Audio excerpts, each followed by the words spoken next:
Periodontal disease is significant because it leads to the loss of teeth and tooth-supporting bone. It is pandemic with some 75% of adults worldwide affected by the disease to some extent. However, its true significance lies in its ability to cause life-threatening illness. Studies reported in the international medical and dental literature have documented heart disease, heart attacks, poor circulation in the extremities, diabetes, stroke, and pregnancy complications, all of which have been attributed to periodontal disease. There are at least two mechanisms by which this is believed to occur, and the two are probably related. The first occurs when bacteria gain access to the body's circulatory system through leaky blood vessels, like those that are present in chronically inflamed gums.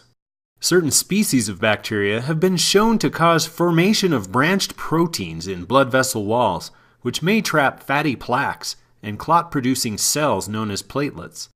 Essentially, this process narrows the diameter of blood vessels to the point where oxygen-carrying red blood cells, immune cells, and other elements necessary to keep downstream tissues healthy can no longer get through. The second mechanism is activated through the presence of long-standing inflammation somewhere in the body, including chronically inflamed gingiva. In response to chronic inflammation, the liver and cells that line blood vessels produce a substance known as C-reactive protein, or CRP. When CRP levels exceed 3 milligrams per liter of blood, a person is at elevated risk for developing cardiovascular disease.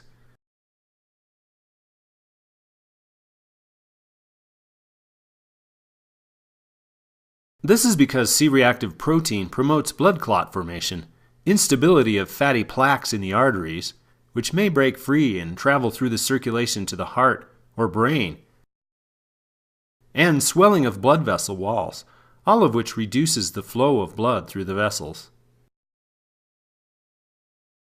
Diabetics whose blood tends to be thicker or more viscous than normal are at increased risk for problems related to the small blood vessels.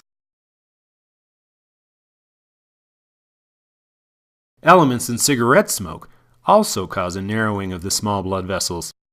Consequently, smoking and diabetes, combined with long-standing periodontal disease, compounds a patient's risk of systemic health problems.